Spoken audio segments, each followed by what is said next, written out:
Hey everyone, I'm Bonnie Cha, Senior Editor at CNET.com, and I'm here today with your first look of the HTC Thunderbolt. This is Verizon's first 4G smartphone to hit the market, and I know a lot of you have been waiting for this ever since it was announced at CES, including myself, so I'm really excited to finally have it in my hands. Now I'm sure one of the top questions on everyone's mind is just how fast is it? So I won't keep you in suspense, and I'll talk about that first. I've run a number of speed tests on the device, and the results so far are impressive. The speedtest.net app on the phone gave us some crazy results, so I don't think it's an accurate measure of the speeds. So instead, I used the Thunderbolt's mobile hotspot feature to connect to my laptop and an iPhone and took some speed measurements that way. I saw average download speeds of 7.41 megabits per second and upload speeds of 6.56 megabits per second, which was enough for me to comfortably browse web pages, download music, and upload photos. On the phone itself, the Thunderbolt loaded CNET's page in one of the fastest times I've seen on a phone, and it also quickly loads and streams media. The data speeds we've seen on the Thunderbolt are definitely faster than what we've experienced on Sprint and T-Mobile's 4G devices. I know there are a lot of different factors that affect network speeds, such as location, time of day, and to be fair, there aren't a lot of people on Verizon's 4G network now, but I'm still very impressed with what I'm seeing.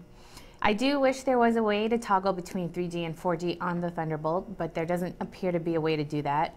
Battery life is also something to watch. I've only had the phone for about a day, but with moderate to heavy usage, I've got about 5 to 6 hours before needing to recharge. Of course, we'll continue to do more battery tests over the next few days. As far as the rest, the Thunderbolt is pretty much on par with the other high-end Android phones. It's running Android 2.2 with HTC Sense and comes with a few extra apps like TuneWiki, which lets you listen to internet radio and other goodies. Has a back-facing 8 megapixel camera and a front-facing 1.3 megapixel camera for video calls, and picture and video quality is pretty good. HTC always makes solid devices, and the Thunderbolt is no different. It's actually quite similar to the Evo with a 4.3-inch WVGA touchscreen and the kickstand on back.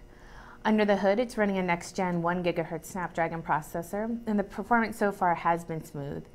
The Thunderbolt does have a chipset, though, that allows for simultaneous voice and data over 3G. So far, the Thunderbolt's looking pretty darn good, but like I said, we'll be watching the battery life. The HTC Thunderbolt is available now for $249.99 with a 2-year contract, which isn't cheap, but it's also to be expected for this kind of device.